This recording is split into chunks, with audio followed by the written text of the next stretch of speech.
نحمده ونصلي على رسوله الكريم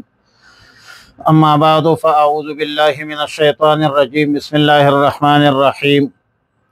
ان المتقين في ظلال وعيون وفواكه مما يشتهون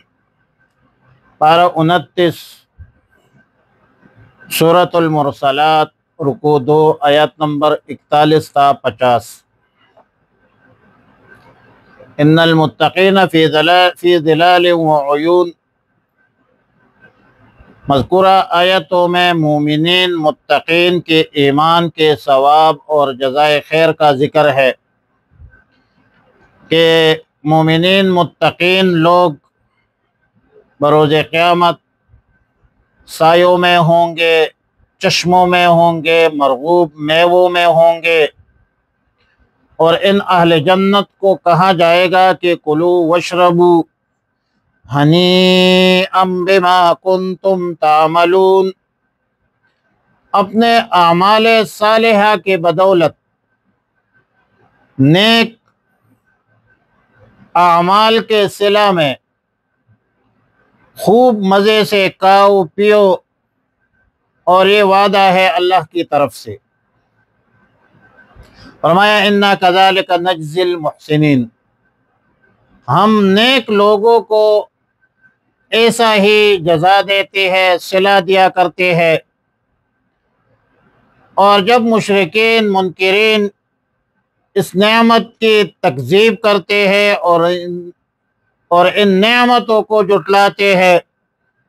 تو یاد رکھو، خوب سمجھو، ویل یومئذ للمکذبین، اس روز حق کے جھٹلانے والوں کے لیے بہت بڑی خرابی ہے۔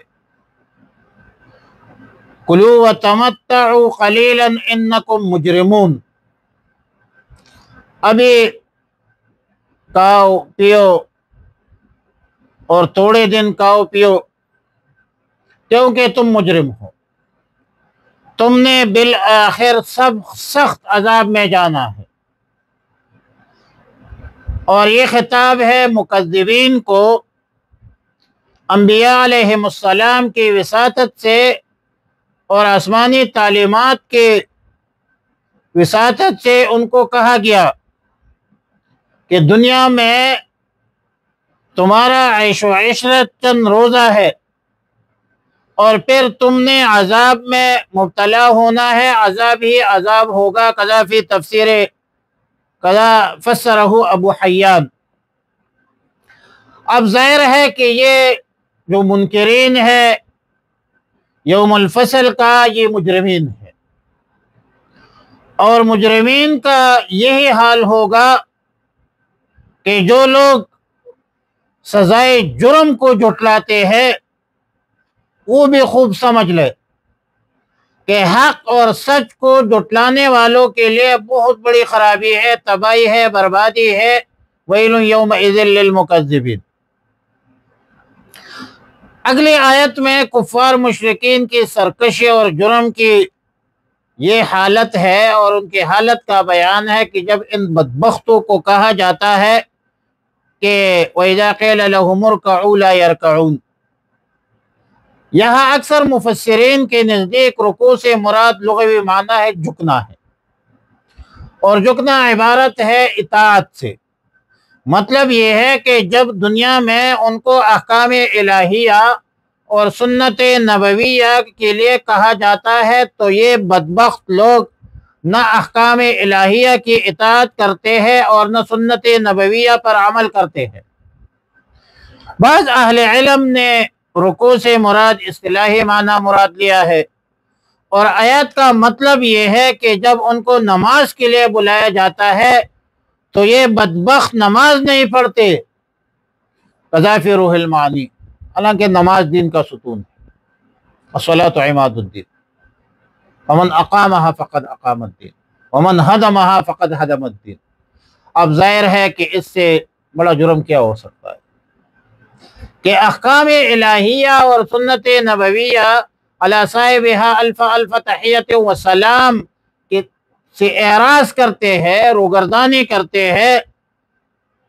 تو ایسے لوگوں کے لیے بہت بڑی خرابی ہے۔ حق اور سچ جھٹلانے والوں کے لیے تباہی ہے، بربادی ہے۔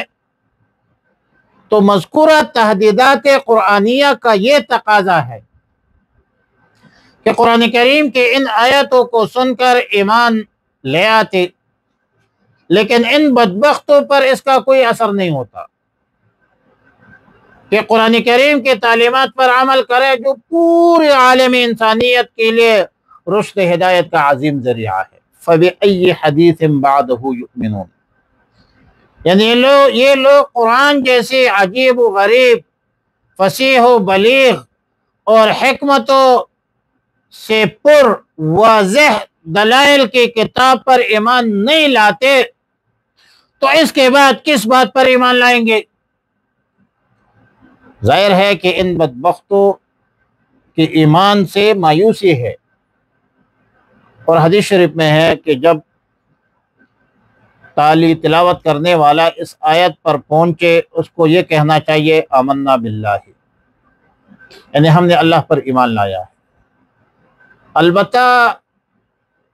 نماز سے خارج ہونا چاہیے، فرض نماز میں یا نوافل میں کہنا چاہیے، نہیں فرض نماز میں نہیں کہنا چاہیے۔ فرض نماز میں، واجب نمازوں میں یا سنتوں میں اس زیادتی سے احتراز کرنا چاہیے۔ باقی جب آپ تلاوت کرتے ہیں سورہ مرسلات کے آخر تک پہنچ جائے اور یہ آیات آپ پڑھے فَبِأَيِّ حَدِيثٍ بَعْدَهُ يُؤْمِنُونَ، بلا شبہ آپ تلاوت کرتے وقت یہ پڑھ لے آمنا باللہ۔ نفل نماز پڑھتے ہیں تب بھی آپ پڑھ سکتے ہیں، اور پڑھنا بہتر اور افضل ہے، لیکن ضروری نہیں ہے۔ فرمایا ان المتقین فی ظلال وعیون، بے شک پرہیزگار ہوں گے صافی ظلال سایوں میں، وعیون اور چشموں میں، وفواکہ میووں میں، مما یشتہون جو وہ چاہیں گے، کلو کا وشربو پیو ہنیئا مزے سے، بما کنتم تعملون بدلہ ہے ان کاموں کا جو تم کرتے تھے دنیا میں، انا کذالک نجزی المحسنین، بے شک ہم اسی طرح بدلہ دیتے ہیں نیکی کرنے والوں کو، ویل تباہی ہے، ویل یومئذ للمکذبین، تباہی ہے اس دن جھٹلانے والوں کے لیے، کلو کا وتمتعوا فائدہ اٹھاؤ قلیلا توڑا،